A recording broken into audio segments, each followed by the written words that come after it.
उच्चतंत्र शिक्षण मंत्री चंद्रकांत दादा पाटील यांच्यावर 67व्या वाढदिवसानिमित्त शुभेच्छांचा वर्षाव झाला। कोल्हापूर, सांगलीसह राज्याच्या विविध भागातील नेते मंडळी, कार्यकर्ते आणि लोकप्रतिनिधींसह विविध क्षेत्रातील मान्यवरांनी नामदार चंद्रकांत दादा पाटील यांना शुभेच्छा देण्यासाठी गर्दी केली होती। कोल्हापुरातील भाजप कार्यालयात नामदार चंद्रकांत दादांनी शुभेच्छांचा स्वीकार केला। राज्याचे उच्चतंत्र शिक्षण मंत्री चंद्रकांत दादा पाटील यांचा 10 जून रोजी वाढदिवस झाला। सांगलीचे पालकमंत्री आणि कोल्हापूरचे सुपुत्र असणाऱ्या चंद्रकांत दादांनी कोल्हापुरातील भाजप कार्यालयात शुभेच्छा स्वीकारल्या।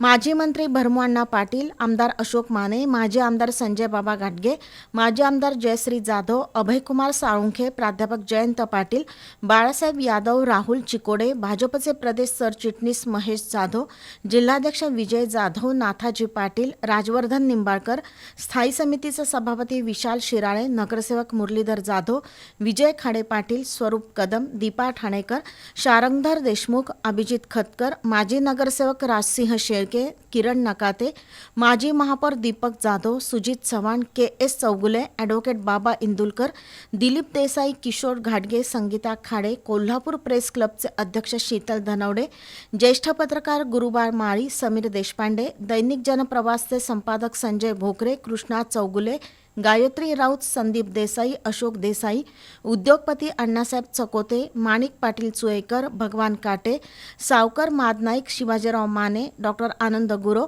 सन्मती मिर्जे, प्रमोद पाटील, अनिल कामत, सांगलीचे राजेंद्र खरात, तसंच जुई कुलकर्णी, सुभेदा कुलकर्णी यांच्यासह खेळघर परिवाराच्या सदस्या, विद्या प्रबोधिनीचा सर्व स्टाफ यांच्यासह विविध संघटना, संस्थांचे पदाधिकारी आणि नागरिकांनी नामदार चंद्रकांतदादा पाटील यांच्यावर शुभेच्छांचा वर्षाव केला।